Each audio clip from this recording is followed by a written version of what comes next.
सतनाम करता पुरख निर्भौ निर्वैर अकाल मूरत अजूनी सैभं गुर प्रसाद जप आद सच जगाद सच है भी सच नानक होसी भी सच। फिरत फिरत प्रभ आया परया तौ सरनाए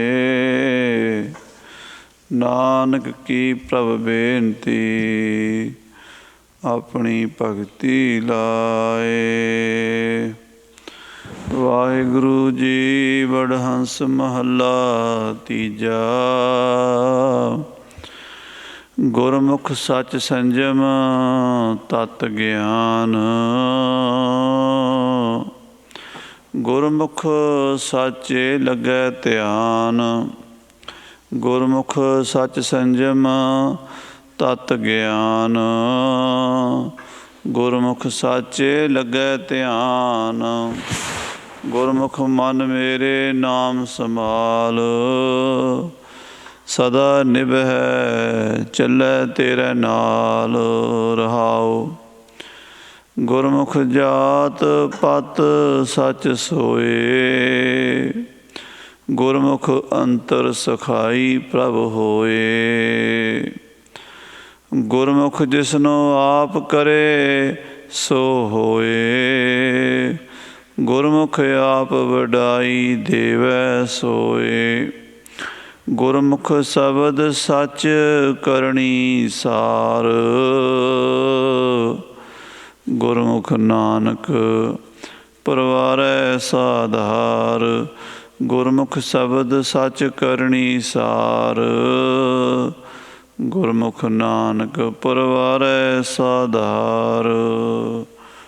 वाहिगुरु जी का खालसा वाहिगुरु जी की फतेह। गरीब नवाज अंतरजामी सच्चे पातशाह जी महाराज धन धन गुरदेव जिस संग हर जपे गुर कृपाल जप भये ता औगण सब छपे। पार ब्रह्म गुरदेव नीचों उच थपे काट सिलक दुख माया कर लीने अब दसे गुण गाए बेअंत रसना हर जसे।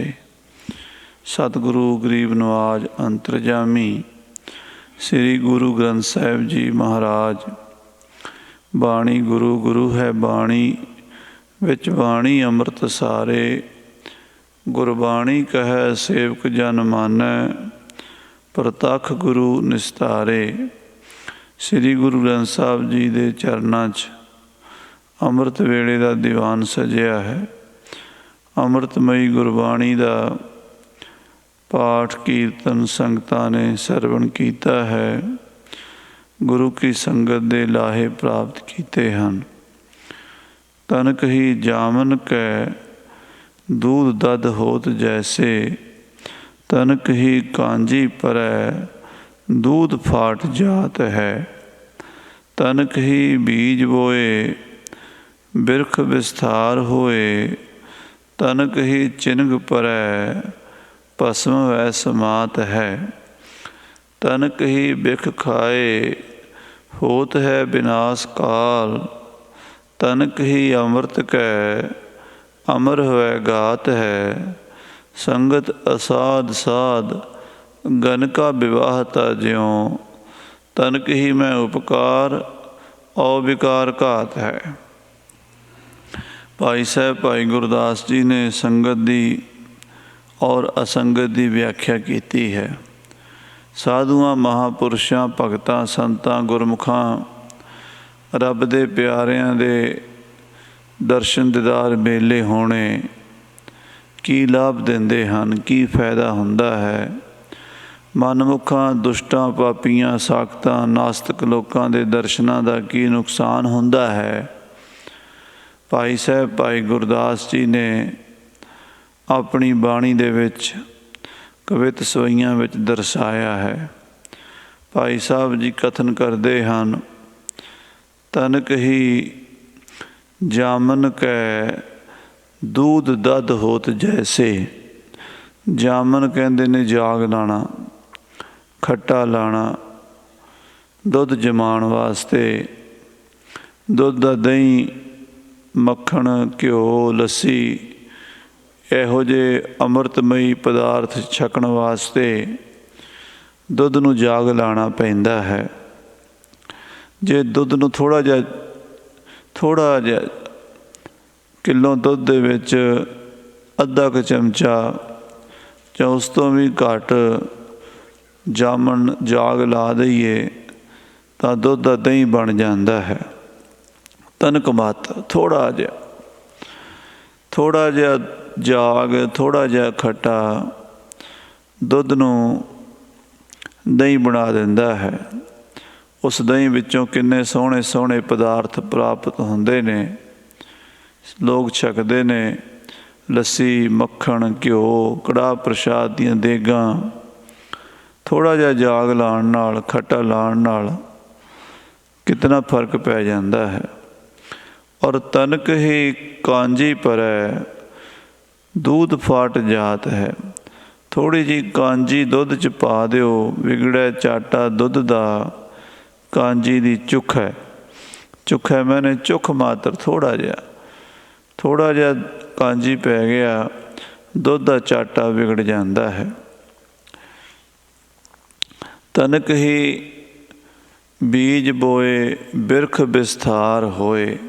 छोटा जिहा बीज, निक्का जिहा बीज, सूखम जिहा बोड़ दा बीज सब तो छोटा हुंदा है। वो बीज दिओ, किड्डा वड्डा बोड़ दा बूटा हो जाता है, किड्डे वड्डे वड्डे दरखत हो जाते ने। किन्ने फल, किन्ने फुल, किन्ने पंछियां दा आसरा, किन्नी लकड़ी, किन्नी अग, किन्ना कुछ दुनिया नूं मिलदा है एक छोटा जिहा बीज बीजण नाल। ते तनक ही चिनग परै भस्म वै समात है। निक्की जी अग दी चिंगारी वो लखां मन बालण दे उत्ते, दरख्तां उत्ते पै जावे, वो सारा सड़ के सुआह हो जाता है। तनक ही बिख खाए होत है विनाश काल। तनक ही अमृत कै अमर है गात है। तनक मात्र थोड़ा जिहा समा, थोड़ा जिहा जहर खा लईए ते उस वेले बंदे की मृत्यु हो जाती है। तनक मात्र जहर नूं जीभ ते रखण नाल ही बंदे का बहुत भारी नुकसान हो जाता है, मौत हो जाती है। तनक मात्र अमृत मिल जावे, एक बूंद गुरु ने, एक बूंद गुर अमृत दीना तां अटल अमर ना मूआ। फिर बंदा अटल हो जाता है, अमर हो जाता है, मरदा नहीं। इसे तरह भाई साहब जी निर्णा देंदे ने, संगत असाध साध गनका विवाहता ज्यों। तनक ही मैं उपकार और विकार घात है। साधु और असाधु की संगत विच की फर्क है। साधु की संगत कहते जन्म मरण तो रहत कर देंदी है। साधु की संगत मुक्ति का द्वारा खोल देंदी है, आनंद सुख की प्राप्ति हुंदी है। असाधु की संगत किड्डा दुख दिंदी है। गनका विवाहता ज्यों मिसाल देती भाई साहब ने इक्को पंक्ति विच। वेशवा गनका ओदी संगत असाधु की संगत है। जिवें वेशवा की संगत करन नाल शरीर नूं रोग लग जाते हैं, अपमान बेइज्जती बहुत कुछ होंदा है और वर्ण शंकर पैदा हो जाता है। और जे किते सुहागण दी संगत मिल जावे, मान सत्कार इज्जत और शुभ संतान रूपी धीआं पुत्रां रूपी फल प्राप्त होंदे हैं। इसे तरह गुरमुखां दी संगत सुहागण दी संगत है, विवाहता इस्त्री की संगत है। मनमुखां की संगत गनका वेशवा की संगत है। सो ये गुरु साहब सच्चे पातशाह ने अपने सिखां नूं ਆਪਣੀ ਸੰਗਤ ਬਖਸ਼ੀ ਹੈ, ਵੱਡੇ ਭਾਗ ਹਨ। ਆਓ ਸਰਵਣ ਕਰੀਏ ਤੀਸਰੇ ਪਾਤਸ਼ਾਹ ਜੀ ਦੇ ਪਾਵਨ ਸ਼ਬਦ। ਪਿਆਰ ਨਾਲ ਆਖੀਏ ਸਤਨਾਮ ਸ੍ਰੀ ਵਾਹਿਗੁਰੂ ਸਾਹਿਬ ਜੀ, ਸਤਨਾਮ ਸ੍ਰੀ ਵਾਹਿਗੁਰੂ ਸਾਹਿਬ। ਵਡਹੰਸ ਮਹੱਲਾ ਤੀਜਾ। ਤੀਸਰੇ ਪਾਤਸ਼ਾਹ ਜੀ ਸਾਹਿਬ ਸ੍ਰੀ ਗੁਰੂ ਅਮਰਦਾਸ ਸਾਹਿਬ ਜੀ ਮਹਾਰਾਜ ਕਥਨ ਕਰਦੇ ਨੇ, ਗੁਰਮੁਖ ਸੱਚ ਸੰਜਮ ਤਤ ਗਿਆਨ। ਮਹਾਰਾਜ ਸੱਚੇ ਪਾਤਸ਼ਾਹ ਜੀ ਫਰਮਾਉਂਦੇ ਹਨ ਵੀ ਗੁਰਮੁਖਾਂ ਨੂੰ ਹੀ, ਜਿਹੜੇ ਗੁਰੂ ਰਾਹੀਂ, ਗੁਰੂ ਦੁਆਰਾ, ਗੁਰੂ ਦੇ ਸਿੱਖ ਬਣ ਕੇ ਗੁਰੂ ਦੀ ਮੱਤ ਲੈਂਦੇ ਹਨ, ਉਹਨਾਂ ਨੂੰ ਹੀ ਸੱਚ ਔਰ ਸੰਜਮ ਦਾ ਪ੍ਰਾਪਤੀ ਹੁੰਦੀ ਹੈ। ਸੱਚ ਦੀ ਪ੍ਰਾਪਤੀ, ਸੰਜਮ ਦੀ ਪ੍ਰਾਪਤੀ, ਤਤ ਗਿਆਨ ਦੀ ਪ੍ਰਾਪਤੀ ਗੁਰਮੁਖਾਂ ਦੁਆਰਾ, ਗੁਰੂ ਸੱਚੇ ਪਾਤਸ਼ਾਹ ਜੀ ਦੇ ਮੁਖਾਰਬਿੰਦ ਤੋਂ ਨਿਕਲੇ ਹੋਏ ਉਪਦੇਸ਼ਾਂ ਦੁਆਰਾ ਹੀ ਹੁੰਦੀ ਹੈ। ਜੇ ਕੋਈ ਬੰਦਾ ਕਵੇ ਵੀ ਮੈਂ ਗੁਰੂ ਕੋਲ ਜਾਣਾ ਨਹੀਂ, ਗੁਰੂ ਵਾਲਾ ਬਣਨਾ ਨਹੀਂ, ਗੁਰੂ ਦੀ ਮੱਤ ਲੈਣੀ ਨਹੀਂ, ਗੁਰੂ ਦੀ ਸੰਗਤ ਕਰਨੀ ਨਹੀਂ, ਗੁਰੂ ਦੀ ਬਾਣੀ ਪੜ੍ਹਨੀ ਨਹੀਂ, ਔਰ ਮੈਨੂੰ ਤਤ ਗਿਆਨ ਦੀ ਪ੍ਰਾਪਤੀ ਹੋ ਜਾਵੇ, ਤਾਂ ਉਹ ਸਮਝੋ ਰੇਤ ਵਿੱਚੋਂ ਤੇਲ ਭਾਲਦਾ ਹੈ, ਕਦੀ ਵੀ ਕੁਛ ਪ੍ਰਾਪਤੀ ਨਹੀਂ ਹੋ ਸਕਦੀ। ਗੁਰਮੁਖ ਬਣ ਕੇ ਹੀ, ਗੁਰੂ ਦੇ ਰਾਹੀਂ ਹੀ ਸੱਚ ਦੀ ਪ੍ਰਾਪਤੀ ਹੈ, ਪਰਮ ਤੱਤ ਤੱਕ ਪਹੁੰਚਿਆ ਜਾ ਸਕਦਾ ਹੈ। ਔਰ ਸੰਜਮ ਜਿਹੜਾ ਪਰਮਾਤਮਾ ਵਾਲਾ, ਇੱਕ ਤਾਂ ਸੰਜਮ ਸੰਸਾਰੀ ਹੈ, ਜਿਹੜਾ ਕਾਨੂੰਨ ਦੇ ਨਾਲ ਸਰਕਾਰਾਂ ਮਨਾ ਲੈਂਦੀਆਂ ਨੇ, ਜੇ ਕੋਈ ਨਾ ਮੰਨੇ ਡੰਡੇ ਨਾਲ ਮਨਾ ਲੈਂਦੀਆਂ ਨੇ। ਉਹਦਾ ਜਿਹੜਾ ਸੰਜਮ ਹੈ ਉਹ ਵਿਵਹਾਰਕ ਹੈ। ਜਿਹੜਾ ਪਰਮਾਰਥਕ ਸੰਜਮ ਹੈ ਉਹ ਗੁਰੂ ਤੋਂ ਹੀ ਮਿਲਦਾ ਹੈ। ਧਰਮ ਦੇ ਵਿੱਚ ਔਰ ਕਾਨੂੰਨ ਦੇ ਵਿੱਚ ਕੁਝ ਫਰਕ ਹਨ। ਤਾਂ ਜਿਹੜਾ ਕਾਨੂੰਨ ਦਾ ਪ੍ਰਭਾਵ ਹੈ ਉਹ ਡਰਦੇ ਮਾਰੇ ਲੋਕ ਕਬੂਲਦੇ ਹਨ, ਪਰ ਜਿਹੜਾ ਧਰਮ ਦਾ ਪ੍ਰਭਾਵ ਹੈ, ਧਰਮ ਦਾ ਨਿਯਮ ਹੈ, ਉਹ ਉਸ ਵਾਹਿਗੁਰੂ ਦੀ ਬਖਸ਼ਿਸ਼ ਨਾਲ ਪ੍ਰਾਪਤ ਹੁੰਦਾ ਹੈ, ਔਰ ਲੋਕ ਸ਼ਰਧਾ ਦੇ ਨਾਲ ਉਹਨੂੰ ਐਕਸੈਪਟ ਕਰਦੇ ਹਨ। ਉਹਦੇ ਵਿੱਚ ਡਰ ਨਹੀਂ ਹੁੰਦਾ, ਬਲਕਿ ਉਤਸ਼ਾਹ, ਖੁਸ਼ੀ, ਖੇੜਾ ਹੁੰਦਾ ਹੈ। ਸੋ ਇਹ ਪ੍ਰਾਪਤੀ ਗੁਰਮੁਖ ਬਣ ਕੇ ਹੁੰਦੀ ਹੈ। ਗੁਰਮੁਖ ਸਾਚੇ ਲੱਗੈ ਧਿਆਨ। ਗੁਰੂ ਦੇ ਰਾਹੀਂ ਹੀ ਸੱਚੇ ਵਾਹਿਗੁਰੂ ਵਿੱਚ, ਉਸ ਪਰਮ ਸੱਚ, ਜੋਤੀ ਸਰੂਪ, ਨਿਰੰਕਾਰ, ਜੋ ਆਦਿ ਸੱਚ, ਜੁਗਾਦ ਸੱਚ ਹੈ, ਭੀ ਸੱਚ, ਨਾਨਕ ਹੋਸੀ ਭੀ ਸੱਚ, ਸਦਾ ਸੱਚ ਦਾ ਆਨੰਦ ਸਰੂਪ ਹੈ, ਉਹਦੇ ਵਿੱਚ ਧਿਆਨ ਲੱਗ ਜਾਂਦਾ ਹੈ। ਹੁਣ ਤਾਂ ਸਾਡਾ ਧਿਆਨ ਮਾਇਆ ਵਿੱਚ ਹੈ, ਸਾਡਾ ਸੰਸਾਰ ਵਿੱਚ ਹੈ, ਸਾਡੀ ਸੁਰਤੀ ਪਦਾਰਥਾਂ ਵਿੱਚ ਹੈ, ਬਾਹਰ ਮੁਖੀ ਹੈ। ਅਸੀਂ ਮਾਇਆ ਦੇ ਦ੍ਰਿਸ਼ ਨੂੰ ਦੇਖ ਰਹੇ ਹਾਂ, ਇਸ ਕਰਕੇ ਜਿਹੜੀ ਚੀਜ਼ ਦੇਖਦੇ ਹਾਂ ਉਹਦੇ 'ਚ ਧਿਆਨ ਚਲਾ ਜਾਂਦਾ ਹੈ, ਜੋ ਸੁਣਦੇ ਹਾਂ ਉਹਦੇ ਵਿੱਚ ਧਿਆਨ ਚਲਾ ਜਾਂਦਾ ਹੈ। ਪਰ ਗੁਰਮੁਖ ਬਣ ਕੇ ਸੱਚੇ 'ਚ ਧਿਆਨ ਜਾਂਦਾ ਹੈ, ਜੋ ਇੰਦਰੀਆਂ ਦਾ ਵਿਸ਼ਾ ਨਹੀਂ, ਜੋ ਮਨ ਦਾ ਵੀ ਵਿਸ਼ਾ ਨਹੀਂ, ਜੋ ਮਨ ਬੁੱਧ ਚਿੱਤ ਤੋਂ, ਹੰਕਾਰ ਤੋਂ ਪਰੇ ਪਰਮ ਸੱਤ ਹੈ, ਉਸ ਤੱਕ ਸੁਰਤੀ ਚਲੀ ਜਾਂਦੀ ਹੈ। ਗੁਰਮੁਖ ਮਨ ਮੇਰੇ ਨਾਮ ਸੰਭਾਲ। ਹੇ ਮੇਰੇ ਮਨ, ਤੂੰ ਗੁਰੂ ਕੇ ਦੁਆਰਾ ਨਾਮ ਦੀ ਕਮਾਈ ਕਰ, ਨਾਮ ਨੂੰ ਸੰਭਾਲ ਭਾਵ ਚੇਤੇ ਕਰ। ਸਦਾ ਨਿਭੈ ਚੱਲੈ ਤੇਰੇ ਨਾਲ। ਹੇ ਮੇਰੇ ਮਨ, ਇਹ ਨਾਮ ਸਦਾ ਤੇਰੇ ਨਾਲ ਨਿਭੇਗਾ, ਸਦਾ ਤੇਰੇ ਨਾਲ ਚੱਲੇਗਾ। ਜੈ ਮਹਾਂ ਭਿਆਨ ਦੂਤ ਜਮ ਦਲੈ, ਤੈ ਕੇਵਲ ਨਾਮ ਸੰਗ ਤੇਰਾ ਚੱਲੈ। ਇਹ ਨਾਮ ਉੱਥੇ ਤੱਕ ਨਾਲ ਜਾਵੇਗਾ। ਰਹਾਓ। ਵਿਸਰਾਮ ਦੇ ਕੇ ਸਾਹਿਬ ਗੁਰੂ ਅਮਰਦਾਸ ਜੀ ਕਥਨ ਕਰਦੇ ਹਨ, ਗੁਰਮੁਖ ਜਾਤ ਪਤ ਸੱਚ ਸੋਏ। ਗੁਰਮੁਖਾਂ ਦੀ ਜਾਤ ਅਤੇ ਪਤ, ਜਾਤੀ ਅਤੇ ਜਾਤੀ ਦੇ ਅੰਦਰ ਫਿਰ ਪਾਤੀ ਹੁੰਦੀ ਹੈ। ਪਾਤੀ ਦਾ ਅਰਥ ਹੁੰਦਾ ਹੈ ਪੰਗਤੀ, ਲਾਈਨ ਜਾਂ ਗੋਤ। ਜਿਵੇਂ ਇੱਕ ਜਾਤ ਦੇ ਵਿੱਚ ਕਿੰਨੇ ਗੋਤ ਹੁੰਦੇ ਹਨ। ਕਈ ਅੱਗੇ ਗੋਤਾਂ ਦੇ ਉਪ ਗੋਤ ਹੁੰਦੇ ਹਨ। ਇਸ ਤਰ੍ਹਾਂ ਇਹ ਸਿਸਟਮ ਬਣਿਆ ਹੋਇਆ ਪੁਰਾਣੇ ਸਮੇਂ ਤੋਂ। ਜਦੋਂ ਪੁਰਾਣੇ ਮਨੁੱਖ ਨੇ ਹਜ਼ਾਰਾਂ ਸਾਲ ਪਹਿਲਾਂ ਸੰਸਾਰ ਦਾ ਸਿਸਟਮ ਬਣਾਇਆ, ਕਿੱਦਾਂ ਰਹਿਣਾ ਹੈ, ਕਿੱਦਾਂ ਕੰਮਕਾਰ ਕਰਨੇ ਹਨ, ਵਿਹਾਰ ਕਰਨੇ ਹਨ, ਕਿਉਂਕਿ ਸਾਰੇ ਕੰਮ ਇੱਕ ਬੰਦਾ ਨਹੀਂ ਕਰ ਸਕਦਾ। ਸਮਾਜ ਨੂੰ ਇੱਕ ਦੂਜੇ ਦਾ ਸਹਾਰਾ ਚਾਹੀਦਾ ਸੀ। ਕੋਈ ਖੇਤੀ ਕਰੇ, ਕੋਈ ਲੱਕੜੀ ਦਾ ਕੰਮ ਕਰੇ, ਕੋਈ ਲੋਹੇ ਦਾ ਕੰਮ ਕਰੇ, ਕੋਈ ਵਿੱਦਿਆ ਪੜ੍ਹਾਵੇ, ਕੋਈ ਪ੍ਰਜਾ ਦੀ ਰੱਖਿਆ ਕਰੇ, ਕੋਈ ਦੁਕਾਨਦਾਰੀ ਬਿਜ਼ਨਸ ਕਰੇ, ਕੋਈ ਨੌਕਰੀ ਸੇਵਾ ਟਹਿਲ ਛੋਟੇ ਮੋਟੇ ਕੰਮ ਕਰੇ। ਇਸ ਤਰ੍ਹਾਂ ਇਹ ਸਮਾਜ ਨੂੰ ਵਿਭਾਜਨ ਕੀਤਾ ਗਿਆ।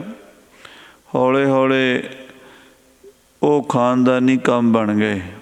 ਇਹ ਕੁਦਰਤੀ ਹੁੰਦਾ ਵੀ ਜਿਹੜੇ ਘਰ 'ਚ ਜਿਹੜਾ ਕੰਮ ਹੋ ਰਿਹਾ ਹੋਵੇ ਉਹ ਬੱਚੇ ਉਹੀ ਕੰਮ ਦੇਖਦੇ ਸਨ, ਉਹ ਕੰਮ ਉਹੀ ਸਿੱਖ ਜਾਂਦੇ ਸਨ। ਜ਼ਿਮੀਂਦਾਰ ਦਾ ਬੱਚਾ 5-6 ਸਾਲ ਦਾ ਜਦੋਂ ਹੁੰਦਾ ਹੈ, ਆਪਣੇ ਘਰ 'ਚ ਬਲਦਾਂ ਦੀ ਜੋਗ ਖੜੀ ਵੇਖ ਕੇ, ਹਲ ਵਗਦਾ ਵੇਖ ਕੇ ਅਤੇ ਬਹੁਤ ਕੁਝ ਵੇਖ ਵੇਖ ਕੇ ਉਹ ਸਿੱਖ ਜਾਂਦਾ ਹੈ।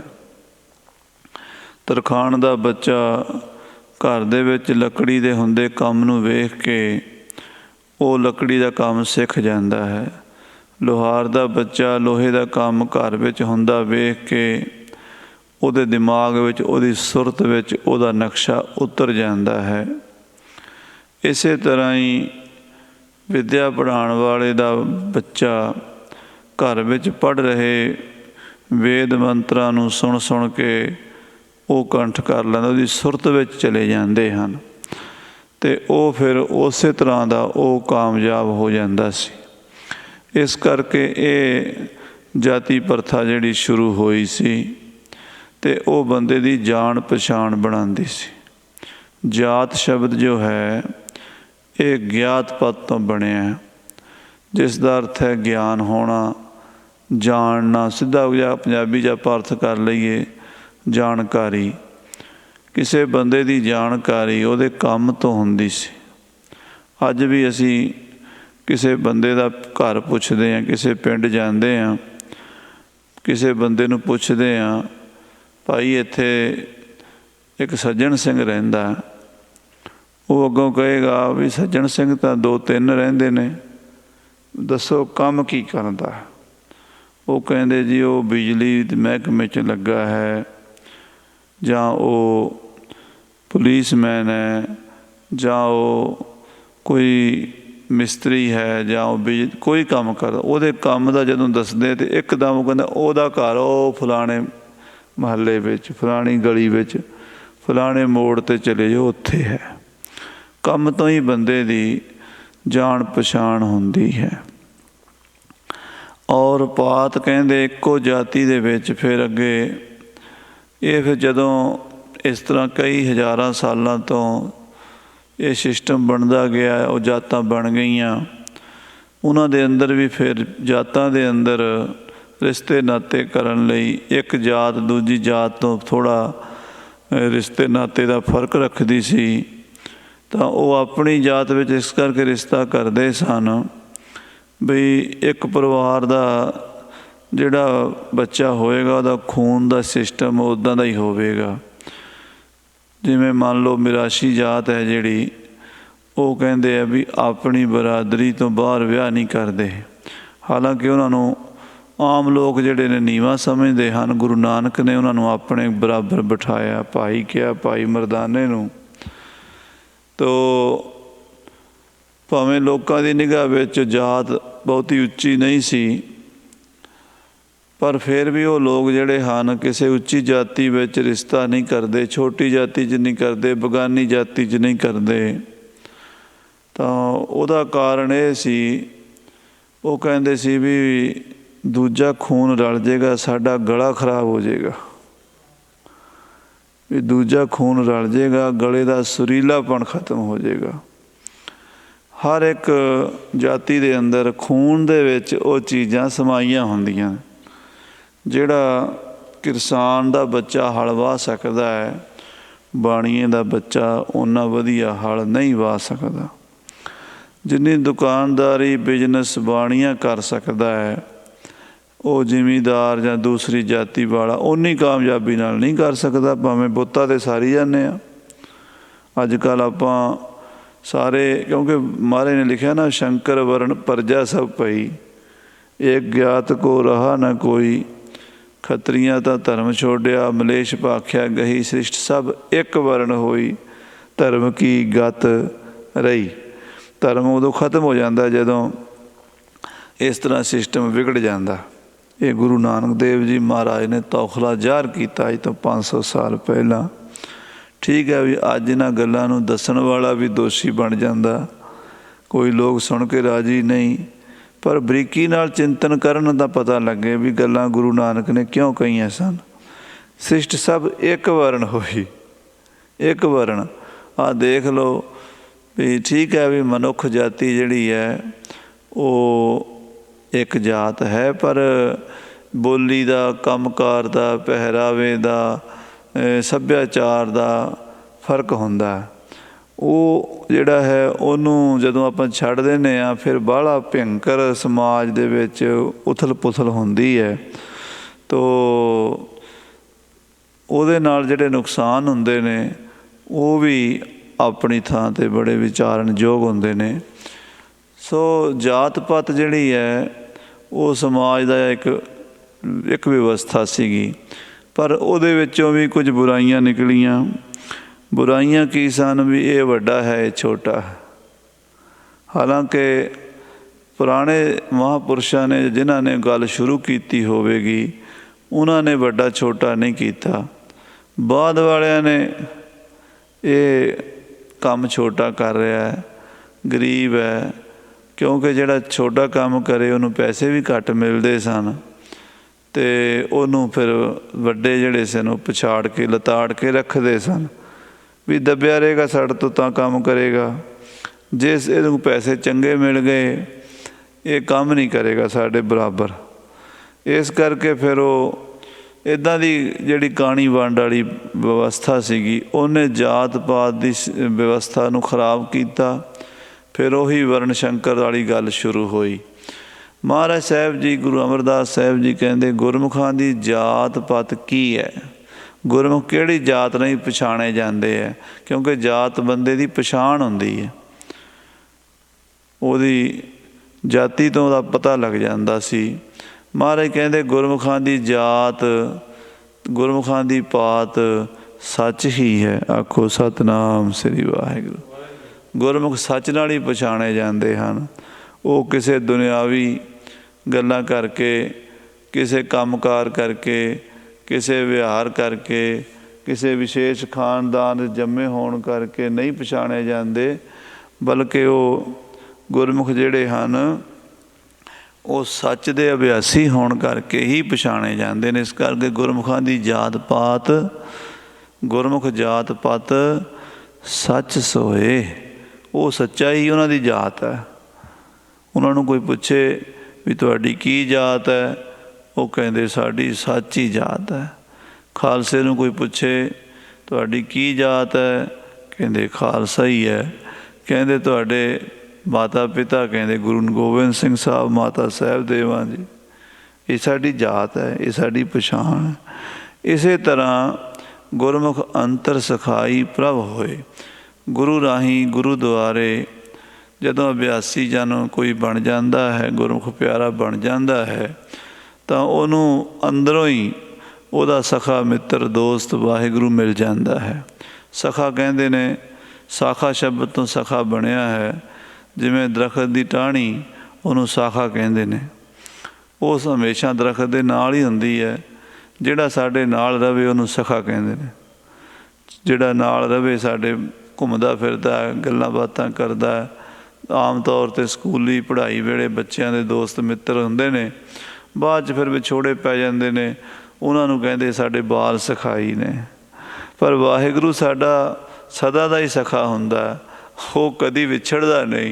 बाकी सखे तो बड़े मिलते ने, बड़े विछड़ते ने। गुरमुख जिसनों आप करे सो होए। गुरमुख कौन बनता है?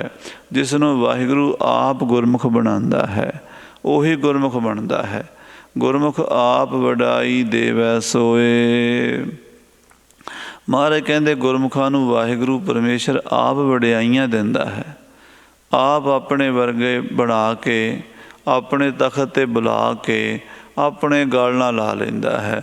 गुरमुख शब्द सच करनी सार। गुरमुखां नूं श्रेष्ठ करनी, सार कहते श्रेष्ठ, श्रेष्ठ करनी की प्राप्ति होंदी। सार करनी, तत् करनी, जिहड़ी असली करनी है। करनी तो सारे ही करते हैं। दुनिया दे कोई ऐसा नहीं जिहड़ा निष्किरिया होवे। कोई ना कोई काम, कोई ना कोई विहार, कोई ना कोई किरिया हर वेले सारी सृष्टि के जीव 84 लाख जूना कर रही ने। पर श्रेष्ठ करनी गुरमुख करते ने।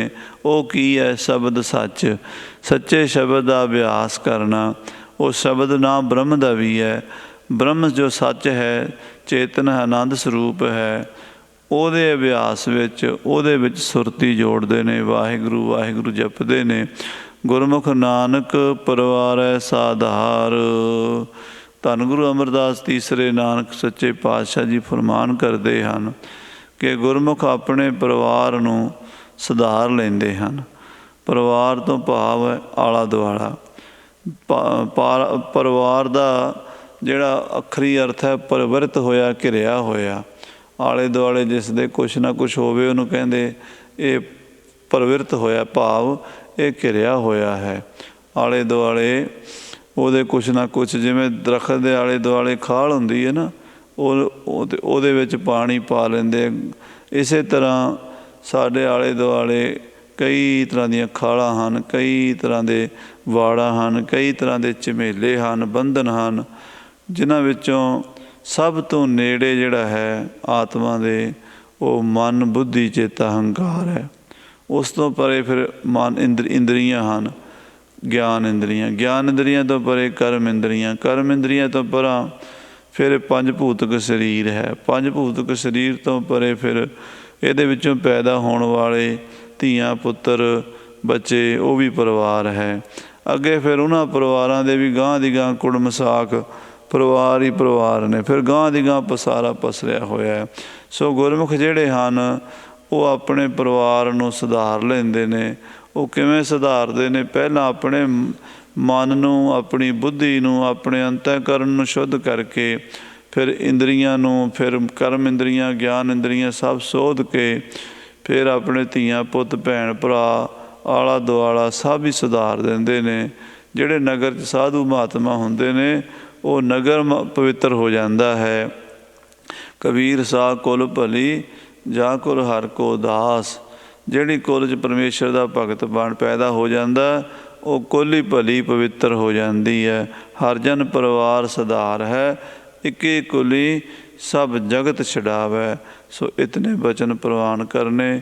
ਭੁੱਲਾਂ ਚੁੱਕਾਂ ਦੀ ਖਿਮਾ ਫਤਿਹ ਬੁਲਾਓ। ਵਾਹਿਗੁਰੂ ਜੀ ਕਾ ਖਾਲਸਾ, ਵਾਹਿਗੁਰੂ ਜੀ ਕੀ ਵਾਹਿਗੁਰੂ ਜੀ। ਸਤਨਾਮ ਸ੍ਰੀ ਵਾਹਿਗੁਰੂ ਸਾਹਿਬ ਜੀ। ਰਾਮ ਕਲੀ ਮਹੱਲਾ ਤੀਜਾ। ਆਨੰਦ ਇੱਕ ਓਂਕਾਰ ਸਤਿਗੁਰ ਪ੍ਰਸਾਦ। ਹੋਇਆ ਮੇਰੀ ਮਾਏ ਸਤਿਗੁਰੂ ਮੈਂ ਪਾਇਆ, ਸਤਿਗੁਰ ਤਾਂ ਪਾਇਆ ਸਹਿਜ ਸੇਤੀ। ਮਨ ਵਜੀਆਂ ਵਧਾਈਆਂ, ਰਾਗ ਰਤਨ ਪਰਿਵਾਰ ਭਰੀਆਂ। ਸ਼ਬਦ ਗਾਵਣ ਆਈਆਂ, ਸ਼ਬਦੋਤਾ ਗਾਵੋ ਹਰੀ ਕੇਰਾ। ਮਨ ਜਿਨੀ ਵਸਾਇਆ, ਕਹਿ ਨਾਨਕ ਆਨੰਦ ਹੋਆ। ਏ ਮਨ ਮੇਰਿਆ ਤੂੰ ਸਦਾ ਰਹੋ ਹਰ ਨਾਲੇ, ਹਰ ਨਾਲ ਰਹੋ ਤੂੰ ਮਨ ਮੇਰੇ। ਦੁੱਖ ਸਭ ਵਿਸ ਅੰਗੀਕਾਰੋ ਕਰੇ ਤੇਰਾ ਕਾਰਜ ਸਭ। ਸਭਨਾ ਗੱਲਾਂ ਸਮਰੱਥ ਸੁਆਮੀ, ਸੋ ਕਿਉ ਮਨੋ ਵਿਸ। ਕਹਿ ਨਾਨਕ ਮਨ ਮੇਰੇ ਸਦਾ ਰਹੋ ਸਾਚੇ ਸਾਹਿਬਾ। ਕਿਆ ਨਹੀਂ ਕਰਤੇ ਰਹਿ, ਘਰ ਤਾਂ ਤੇਰਾ ਸਭ ਕੁਛ ਹੈ। ਸਦਾ ਸਿਵ ਸਲਾਹ ਤੇਰੀ, ਨਾਮ ਮਨ ਵਸਾਵੇ। ਨਾਮ ਜਿਨ ਕੇ ਵਜੇ ਸ਼ਬਦ ਕਨੇਰੇ। ਕਹਿ ਨਾਨਕ ਸੱਚੇ ਸਾਹਿਬ, ਕਿਆ ਨਹੀਂ ਕਰਤੇ ਰਹਿ ਸਾਚਾ। ਸਾਚ ਨਾਮ ਆਧਾਰ ਮੇਰਾ, ਜਿਨ ਭੁੱਖਾਂ ਸਭ ਗਵਾਈਆਂ। ਕਰ ਇੱਛਾ ਸਭ ਪੁਜਾਈਆਂ ਸਦਾ ਕੁਰਬਾਨ ਕੀਤਾ ਗੁਰੂ ਵਿਟੋਂ ਜਿਸਨੇ ਕਹੇ ਨਾਨਕ ਸੁਣੋ ਸੰਤੋ ਸ਼ਬਦ ਧਰੋ ਪਿਆਰੋ ਸਾਚਾ ਨਾਮ ਮੇਰਾ ਆਧਾਰੋ ਵਜੇ ਪੰਜ ਸ਼ਬਦ ਤਿਤ ਘਰ ਸੁਭਾਗੈ ਘਰ ਸੁਭਾਗੈ ਸ਼ਬਦ ਵਾਜੇ ਕਲਾ ਜਿਤ ਕਰ ਧਾਰੀਆ ਪੰਜ ਦੂਤ ਤੁਧ ਵਸ ਕੀਤੇ ਕਾਲ ਕੰਟਕ ਮਾਰਿਆ ਤੁਰ ਕਰਮ ਪਾਇਆ ਤਦ ਜਿਨ ਕੋ ਸੇ ਨਾਮ ਹਰਿ ਕੈ ਲਾਗੇ ਕਹਿ ਨਾਨਕ ਤੈ ਸੁਖ ਹੋਆ ਤਿਤ ਘਰ ਅਨਹਦ ਵਾਜੇ ਅਨੰਦ ਸੁਣੋ ਵਡ ਭਾਗੀ ਹੋ ਸਗਲ ਮਨੋਰਥ ਪੂਰੇ ਪਾਰ ਬ੍ਰਹਮ ਪ੍ਰਪਾਇਆ ਉਤਰੇ ਸਗਲ ਵਿਸੂਰੇ ਦੁਖ ਰੋਗ ਸੰਤਾਪ ਉਤਰੇ ਸੁਣੀ ਸੱਚੀ ਬਾਣੀ ਸੰਤ ਸਾਜਨ ਪਏ ਸਰਸੇ ਪੂਰੇ ਗੁਰ ਤੇ ਜਾਣੀ ਸੁਣਤੇ ਪੁਨੀਤ ਕਹਿਤੇ ਪਵਿੱਤ ਸਤਿਗੁਰ ਰਹਿਆ ਪਰ ਪੂਰੇ ਬਿਨਵੰਤ ਨਾਨਕ ਗੁਰ ਚਰਨ ਲਾਗੇ ਵਾਜੇ ਅਨਹਦ ਤੂਰੇ ਪਵਨ ਗੁਰੂ ਪਾਣੀ ਪਿਤਾ ਮਾਤਾ ਧਰਤ ਮਹਤ ਦਿਵਸ ਰਾਤ ਦੋਇ ਦਾਈ ਦਾਇਆ ਖੇਲ ਸਗਲ ਜਗਤ ਚੰਗਿਆਈਆਂ ਬੁਰਿਆਈਆਂ ਵਾਚੈ ਧਰਮ ਹਦੂਰ ਕਰਮੀ ਆਪੋ ਆਪਣੀ ਕੇ ਨੇੜੇ ਕੇ ਦੂਰ ਜਿਨੀ ਨਾਮ ਧਿਆਇ ਗਏ ਮਸਕਤ ਕਾ ਨਾਨਕ ਤੇ ਮੁਖ ਉਜਲੇ ਕੀਤੀ ਛੁਟ ਜਿਨੀ ਨਾਮ ਧਿਆਇਆ ਗਏ ਨਾਨਕ ਤੇ ਮੁਖ ਉਜਲੇ ਵਾਹਿਗੁਰੂ ਜੀ ਕਾ ਖਾਲਸਾ ਵਾਹਿਗੁਰੂ